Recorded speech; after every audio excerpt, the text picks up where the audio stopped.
Welcome to South City PCMB. So class 9 आपके सामने हम नए वीडियो के साथ आ चुके हैं। आपको इसके पहले जो वीडियो आपको मिल चुका होगा लाइफ प्रोसेसेस, जिसमें हमने क्या डिस्कस किया है, डाइजेशन।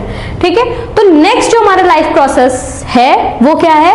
वो है हमारा रेस्पायरेशन प्रोसेस। कौन सा? Respiration process. तो जैसे डाइजेशन के लिए डाइजेस्टिव सिस्टम, वैसे रेस्पायरेशन के लिए रेस्पायरेटरी सिस्टम। ठीक, तो हम इस पे डिस्कस करेंगे कि किस उनका फंक्शन पूरा कैसे होता है, कैसे वो डिजाइन होते हैं। ठीक है, पूरा उसके बाद में एग्जैक्टली रेस्पिरेशन होता क्या है। ठीक, तो बेसिकली रेस्पिरेशन होता क्या है exactly? It is a breathing process plus energy production. इसका क्या मतलब हुआ?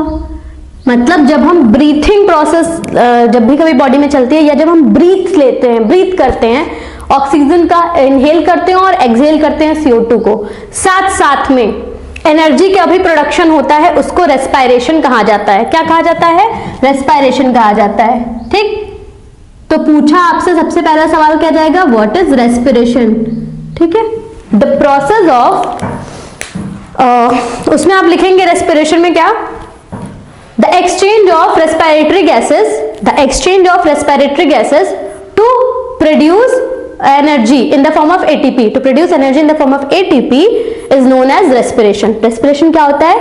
Gaseous exchange to produce energy in the form of ATP is known as respiration. Next question आपसे क्या पूछा जाएगा कि रेस्पिरेशन और ब्रीदिंग, हम सेम चीजें ले लेते हैं बट ये अलग होती हैं। ब्रीदिंग अलग चीज है और रेस्पिरेशन अलग चीज है। जैसे हमने कोई पेन लिया, किसी को दे दिया, उसने कहा कि हमें पेन चाहिए, हमने पेन दिया और दूसरे हाथ से ले लिया। ठीक है, और दूसरा हम क्या देंगे? उसको पेन दिया, उसने लिखा, लिख करके खत्म कर दिया और फिर रिफिल हमें वापस कर दिया। तो दो तरीके से आपको पेन मिल सकती है, खाली और एक भरी हुई, मतलब उस बिना वर्क किए।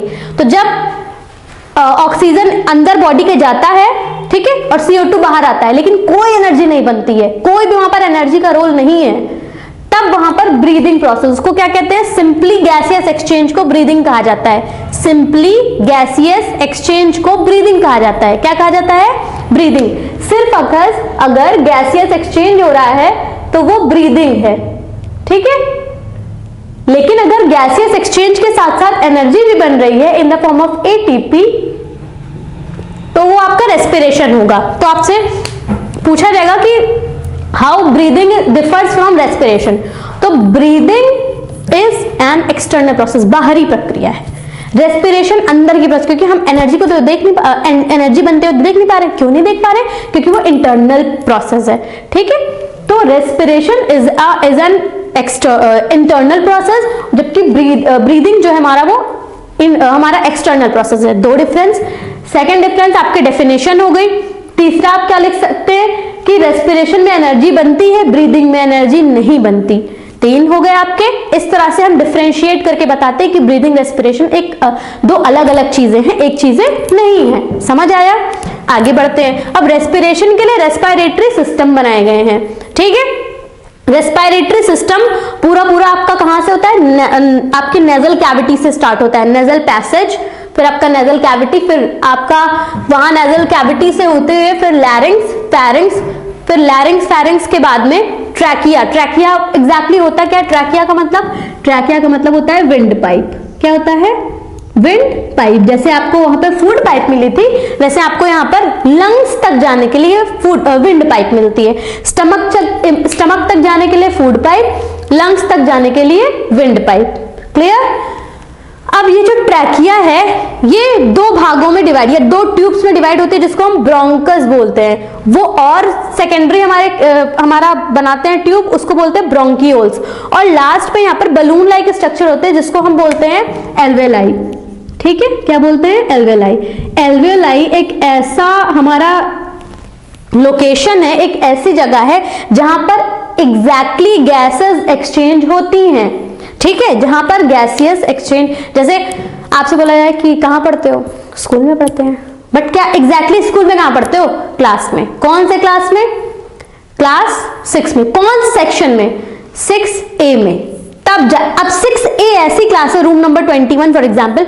रूम नंबर 21 एक ऐसा रूम है जहां पर एग्जैक्टली आप पढ़ते हो, ठीक है। तो नॉर्मली जब आप बताते हो कि भाई कहां पढ़ते हो तो स्कूल है, लेकिन एग्जैक्ट लोकेशन आपको देनी है कि कहां एग्जैक्टली आप पढ़ाई करते हो टीचर से, वो आपका रूम नंबर 21 है। समझ आया? तो ये पूरा जो सिस्टम है वहां पर रेस्पिरेशन होता है, लंग्स में रेस्पिरेशन होता है, लेकिन लंग्स में वो कौन सी ऐसी माइन्यूट जगह है, फिक्स जगह है जहां पे एग्जैक्टली रेस्पिरेशन होता है, वो है गैसियस एक्सचेंज होता है, वो है हमारी एल्वेलाई। कौन सी है? एल्वेलाई। तो आपसे पूछा जाता है name the site where gaseous exchange takes place, तो वो है एल्वेलाई। क्या लिख के हो गया? एल्वेलाई। क्लियर? अब हम देखते हैं, बेसिकली ये हमेशा ध्यान रखना कि नेजल कैविटी से फिर आपका नेजल पैसेज, क्योंकि ये पाथवे पूछा जाता है बार बार। नेजल पैसेज से लैरिंग्स, विंड कहां जाएंगे, फिर गैसेस कहां जाएंगी? लैरिंग्स में। लैरिंग्स से होते हुए फैरिंग्स, फिर यहां से होते हुए फिर आपका जाएगा ये ट्रैकिया, ट्रैकिया से ब्रोंकाई, फिर ये यहां से कहां जाएगा? ब्रोंकियोल, और ब्रोंकियोल से डायरेक्टली आपका एल्वेलाई। ये पूरा पाथवे आप ध्यान रखो, क्योंकि ये बहुत बार पूछा जा सकता है। नेम द, या फिर कभी कभी ड्रॉ द, या फिर वो आपसे बोलते हैं label the pathway of the respiratory system, कि एग्जैक्टली विंड या फिर गैसेस कौन से पाथवे से स्टेप वाइज मैनर में, जैसे आप स्कूल के मतलब जो बिगर गेट होता है वहां से इंटर कंपाउंड में जाते हो, फील्ड में, फील्ड से अंदर जाते हो, आपको वहां पर ऑफिस मिलता है, प्रिंसिपल ऑफिस, वहां से आगे बढ़ते हो, फिर आपको आगे फ्लोर्स मिलते हैं, फ्लोर में कॉरिडोर्स होते हैं, उस कॉरिडोर में कहीं आपकी क्लास होती है। सेम एज इट इज, सबसे पहले विंड जो है नेजल कैविटी, कैविटी मतलब होल हमारा कैविटी, वहां से फिर पैसेज जो अंदर हमारा ट्यूब होगी, फिर लैरिंग्स से पास होते हुए फैरिंग्स में जाएगी, फैरिंग्स के बाद ट्रैकिया, और ट्रैकिया से होते हुए ब्रोंकाई। देखो ये ट्रैकिया में अंदर आएगी, ट्रैकिया से ब्रोंकाई, ब्रोंकस, ब्रोंकाई में, ब्रोंकियोल्स में, और ब्रोंकियोल्स से होते हुए एल्वेलाई में आती हैं। ठीक है, ये इसका पूरा पाथवे हमेशा ध्यान रखना। अब रेस्पिरेटरी सिस्टम कैसे डिजाइन होता है, ये मैंने आपको पूरा पाथवे बता दिया। अब आते हैं कि बेसिकली इसके स्ट्रक्चर कैसा होता है। तो ये ट्रैकिया है, इसको मैंने छोटा बनाया, ये बहुत लंबी ट्यूब होती है, बट आपको पूरी चीजें डिफाइन, थोड़ा सा आप माइक्रोस्कोपिक व्यू समझ सकते हो। ठीक है, तो ये ट्रैकिया है, विंड पाइप है, जहां विंड पाइप में क्या आएगी? एयर आएगी, है ना, या फिर आप कह सकते हो O2 इंटर करता है। ठीक है, ऑक्सीजन अंदर आता है, ऑक्सीजन अंदर जाएगा, ये अंदर जाते हुए फिर कहां तक पहुंचेगा? एल्वेलाई में। ठीक, एल्वेलाई फिर इंक्रीज हो जाते हैं, अपना सरफेस एरिया बढ़ा देते हैं।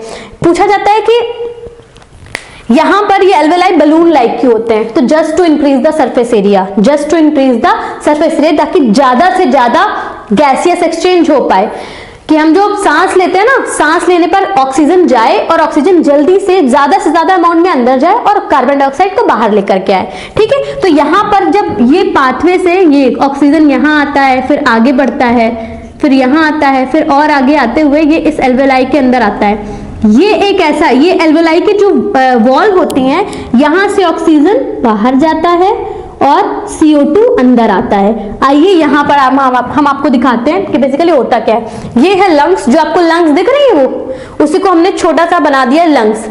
लंग्स से CO2 अंदर, O2 अंदर आता है, ऑक्सीजन अंदर आकर के ब्लड वेसल्स पे आता है, ब्लड वेसल्स मतलब ब्लड के अंदर आ जाता है। जैसे ये एल्वेलाई है, इसके ऊपर बहुत सारी ब्लड वेसल्स होती हैं ऐसे। ठीक है, इस ब्लड में जाता है ये ऑक्सीजन इस वॉल से बाहर, और ये वॉल्स में जो मतलब ब्लड सेल्स होती हैं, ब्लड के अंदर हीमोग्लोबिन होता है। क्या होता है? हीमोग्लोबिन। जैसे ये मान लो यहाँ पे ब्लड फ्लो हो रहा है, इस ब्लड के अंदर हीम कंपाउंड है, हीमोग्लोबिन है। क्या है? हीमोग्लोबिन। हम HB लिख रहे हैं इसको। ठीक है, ये हीमोग्लोबिन जैसे ही ऑक्सीजन आएगा उसके साथ जुड़ जाएगा, ऑक्सीजन के साथ ये जुड़ जाता है, आगे लेके जाता है HbO2, ये आगे जाता है, ऑक्सीजन को अंदर छोड़ देता है। इसको क्या करेगा? अंदर छोड़ देगा, आगे Hb आएगा और यहां से CO2 को ले लेता है, HbCO2। हीमोग्लोबिन HbCO2 को उठा लेते हैं। जैसे बाइक से ड्रॉप करना हुआ कि एक इंसान को ड्रॉप किया, एक को उस घर से पिकअप कर लिया, तो ऑक्सीजन को ये टिश्यू में छोड़ देता है और फिर किसको पिकअप कर लेता है? CO2 को। CO2 को ले जाकर के ये हीमोग्लोबिन ये ले जाकर के कहां छोड़ता है? वापस से लंग्स में जाता है। और लंग्स क्या करती है? नेजल पैथवे, जैसे हमने सांस लिया, ऑक्सीजन अंदर आया हीमोग्लोबिन के थ्रू, हीमोग्लोबिन ने CO2 को लिया और फिर हमने एक्सहेल किया, ठीक है, तो CO2 बाहर आ जाता है। ये पूरी प्रोसेस होती है, ठीक। तो ब्लड और लंग्स, टिश्यूज ये मिलकर के काम करते हैं, कभी भी अलग। जितने भी हमारे बॉडी के अंदर सिस्टम है, डाइजेस्टिव सिस्टम, एक्सक्रीटरी सिस्टम, हमारा रेस्पिरेटरी सिस्टम, सब एक दूसरे से इंटरकनेक्टेड हैं, वो दूर नहीं है। जो यहाँ पर आप ATP प्रोडक्शन देख रहे हो, यहाँ पे हमने कहा ना ब्रीदिंग करते हैं, सांस लेते हैं, ऑक्सीजन अंदर लेते हैं, फिर एनर्जी बनती है। एनर्जी कहाँ से बनती है? जो हम खाना खाते हैं, जब वो टूटता है तो एनर्जी बनती है। उसको तोड़ने के लिए ऑक्सीजन चाहिए होता है। खाने को तोड़ने का काम डाइजेशन में हो रहा था। खाने को जैसे आग जलाने के लिए आपको माचिस चाहिए होती है, वैसे ही हम जब यहाँ पे एनर्जी बनाने के लिए या फिर खाने को तोड़ने के लिए ऑक्सीजन चाहिए होती है। खाने को मतलब डाइजेस्ट करने के लिए ऑक्सीजन चाहिए होती है, जो हम रेस्पिरेशन प्रोसेस से लेकर के आते हैं। जैसे ही ऑक्सीजन आता है, खाना टूटता है और एनर्जी निकलती है। वो एनर्जी यहाँ ATP के फॉर्म में हमें मिलती है। क्लियर?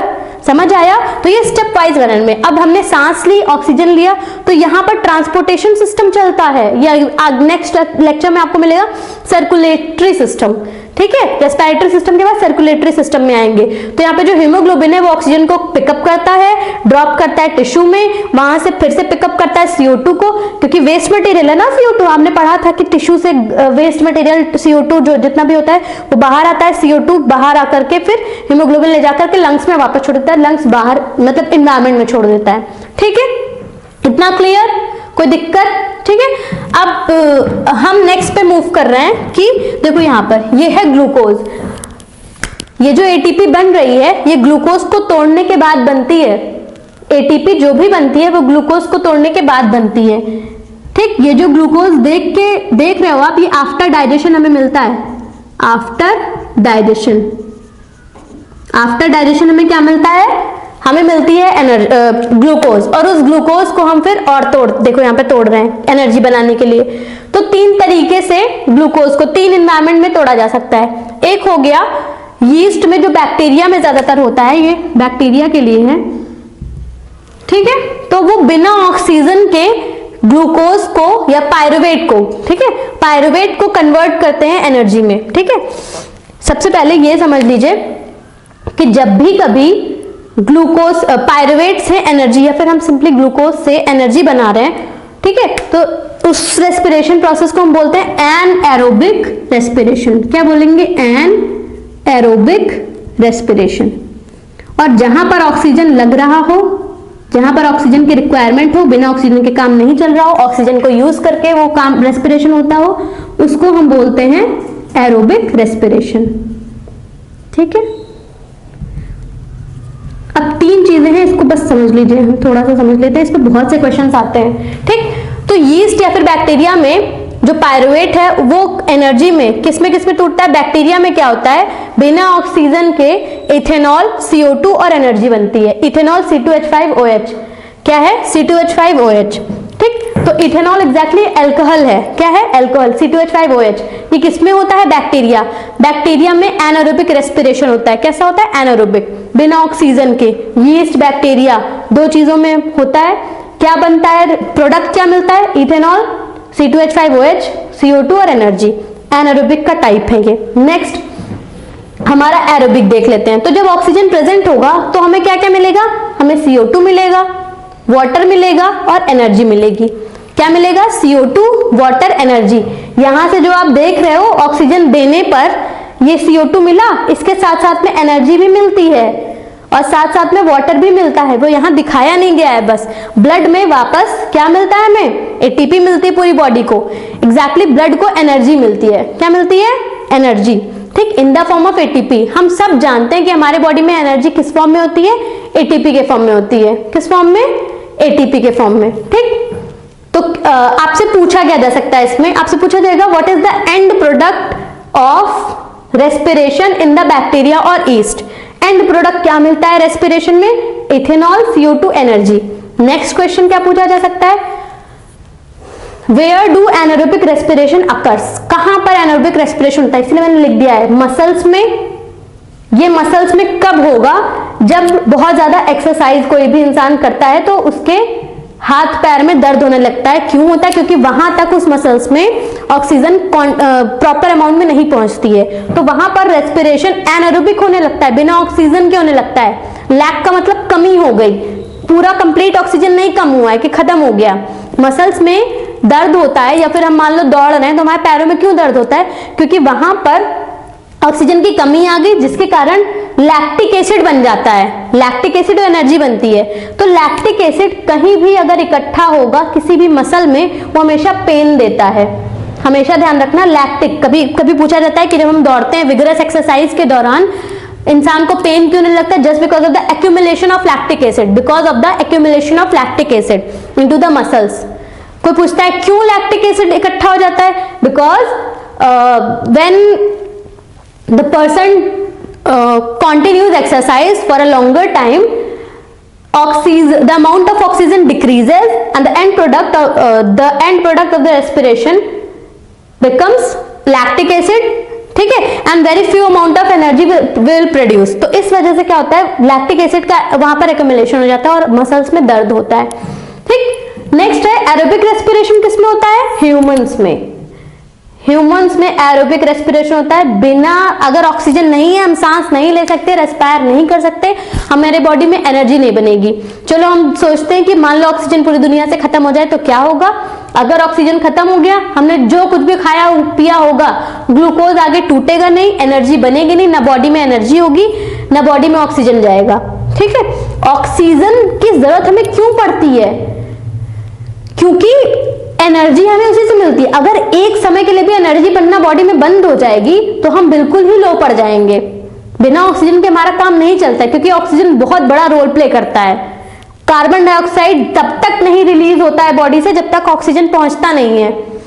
आप यहां पर रूल ये है कि हीमोग्लोबिन O2 को तभी छोड़ेगा जब CO2 को लेगा। वो एक को उतारता है, दूसरे को पिकअप करता है। तो आप खुद सोचो, CO2 वेस्ट मटेरियल है, अगर बॉडी से नहीं निकलेगा तो पूरी बॉडी में टॉक्सिसिटी फैला देता है। कभी भी आप ऐसे आप वो जो धुआं होता है स्मोक, उसको पूरे रूम में लॉक करके बैठिए थोड़ी, और कहीं पे भी ऑक्सीजन ना आ रहा हो, थोड़ी देर बाद कार्बन मोनोऑक्साइड आपके पूरे एनवायरनमेंट में हो जाएगी और आप जो सांस लेंगे वो CO2 लेंगे। अब जब सांस लोगे तो CO2 ले रहे हो, फिर अंदर CO2 जाएगा, वापस CO2 आएगा, कॉन्टिन्यूअस पूरे ब्लड में CO2 ही घूमेगा। इधर ऑक्सीजन है, इधर CO2 है। उस टाइम पर क्या होता है, पूरा CO2 होता है और इंसान की चोकिंग की वजह से मौत हो जाती है। गला पूरा उसका चोक हो जाता है, ब्लॉकेज हो जाता है, क्योंकि उसको ऑक्सीजन मिल ही नहीं रहा है। ऑक्सीजन नहीं मिलता है तो यहाँ पर एनर्जी नहीं मिलती है। पूरा बिना एनर्जी के इंसान बहुत बेमौत, मतलब बहुत बुरी तरीके से मरता है। ठीक है, तो आपको यहाँ पर मैंने पूरा बता दिया। ध्यान में क्या रखना है, ह्यूमंस में एरोबिक रेस्पिरेशन होता है, and product CO2 water energy बनता है। और एक चीज ध्यान रखनी है, यहाँ पर 36 ATP की एनर्जी बनती है। कितनी? 36 ATP की। और यहाँ पर 2 ATP बनती है, सिर्फ 2 ATP। अब यहाँ 36 है, वहां 2 है, ऐसा क्यों? भैया बैक्टीरिया ऐसा इतना बड़ा होता है कि आपको दिखता ही नहीं, उसके लिए 2 बहुत है। ठीक है, उसके लिए 2 बहुत है। और हमारी बॉडी इतनी बड़ी है कि 36 भी कम है। मतलब अगर कंटिन्यू ना बने 36 तो हम फिर गिर जाते हैं, ग्लूकोज चढ़ाना पड़ता है। ठीक है, तो 36 कॉम्प्लेक्स बॉडीज बड़ी बॉडीज के लिए हैं। ठीक है, और 2 ATP छोटे ऑर्गेनिज्म, यीस्ट, बैक्टीरिया जो बहुत छोटे होते हैं हमें दिखाई नहीं देते, उनके लिए हैं। ठीक है, यहाँ भी बहुत कम अमाउंट की एनर्जी बनती है, 36 बिल्कुल नहीं बनती है। 2, 3, 4 ATP ऐसे ही फॉर्म होता है इसमें भी। ठीक, तो मसल क्रैम्प के दौरान लैक्टिक एसिड बनता है, यीस्ट बैक्टीरिया में इथेनॉल बनता है, और in the presence of O2 या फिर एरोबिक रेस्पिरेशन में CO2 वाटर और 36 ATP, या फिर और यहाँ कहीं लिखा रहता है 38 ATP। नॉर्मली 36 होती है, जब 2 ATP और फॉर्म हो जाती हैं, एक हमारा प्रोसेस चलता है शटल प्रोसेस, वो अगर हो जाता है तो 2 और बन जाती है 38। 36 और 38 ये आपके बुक में लिखा मिलेगा आपको। ठीक है, नॉर्मली 36 होती है। ठीक, ये था पूरा हमारा chapter. Important, this is very important, the site is very important, this pathway, ये जो कॉम्प्लेक्स आपको मैकेनिज्म मैंने समझाया, सर्कुलेशन पूरा ब्लड कैसे करता है, हीमोग्लोबिन लेकर के जाता है ऑक्सीजन और CO2 को। ठीक है, ये जितने भी एंड प्रोडक्ट आपको दिख रहे हैं, दे आर वेरी इंपॉर्टेंट। इसके बाद में किसमें 2 बनती है, किसमें 36-38 बनती है, दिस इज वेरी इंपॉर्टेंट। ये ऐसे सवाल हैं जो पक्का आते हैं। यहाँ जो आपको बताया था रेस्पिरेशन क्या होता है, very very important. Gaseous exchange, sorry, breathing और आपका रेस्पिरेशन में डिफरेंस बहुत इंपॉर्टेंट है। और क्या इंपॉर्टेंट है, हाँ एक आपको बता दो, नेजल पैसेज होता है तो इसका कभी कभी फीचर पूछ लिया जाता है, या ये क्या काम करता है। तो इसमें जो हेयर्स होते हैं वो कभी पार्टिकल को अंदर लंग्स तक नहीं पहुंचने देते हैं, पहला काम। म्यूकस होता है, बहुत चिपचिपा एक पदार्थ होता है, सब्सटेंस होता है, म्यूकस बोलते हैं उसको। कोई भी डर्ट, मान लो आप बाइक राइड कर रहे हो, बाइक पे जा रहे हो, बहुत सारी धूल उड़ती है, ठीक है, नॉर्मल आप आंधी आ रही है और आप चल रहे हो, वॉक कर रहे हो, तो धूल उड़ती है, वो आपके नाक तक जाती है, और सोचो अगर वो म्यूकस ना हो तो वो डर्ट अंदर तक जाएंगे लंग्स में और पूरा इन्फेक्शन कर देंगे, फिर एल्वेलाई तक इन्फेक्शन पहुंचेगा, सांस लेने में दिक्कत हो जाएगी। इसलिए यहाँ पर म्यूकस आपको हेल्प करता है किस चीज के लिए, डर्ट इंप्योरिटीज को अंदर ना जाने दे। तीसरा काम, जब एयर प्यूरिफाई होती है, मतलब हम ऑक्सीजन अंदर लेते हैं और CO2 बाहर लेते हैं, तो उससे हमारा टेम्परेचर भी मेंटेन होकर रहता है, ठीक है, टेम्परेचर भी मेंटेन। इसलिए जिनको ब्लड प्रेशर इश्यू रहता है, जो बहुत सांस फूलती है, उनकी बॉडी बहुत हीटअप रहती है, क्योंकि कॉन्टिन्यूसली उनकी बॉडी कूल डाउन नहीं हो पाती, सही से ऑक्सीजन प्रोसेस उनकी नहीं चलती गैसेस एक्सचेंज की। और जो नॉर्मल इंसान होते हैं वो अच्छे से गैसेस एक्सचेंज उनका चल रहा होता है, वो अच्छे से सांस ले सकते हैं और उनका बॉडी टेम्परेचर बहुत नॉर्मल रहता है। जिनको ब्लड प्रेशर का इशू रहता है उनकी बॉडी हीटअप रहती है, ठीक है। तो रीजन आपको पता चल रहा है, 3 काम है। ये चीजें ऐसे हैं जो आपको अगर एक्स्ट्रा मिल गई तो आप सोच में पड़ जाओगे कि ये तो कभी सोचा ही नहीं था, ठीक है। तो फिर मिलेंगे हम एक नए वीडियो के साथ में, जिसमें आपको मिलेंगे बहुत सारे क्वेश्चन जो आपके बोर्ड के लिए बहुत ज्यादा श्योर टाइप, बहुत ज्यादा वेरी वेरी इंपॉर्टेंट क्वेश्चन है। थैंक यू सो मच, बने रहिए हमारे साथ, और अगर वीडियो पसंद आए तो like share and subscribe us.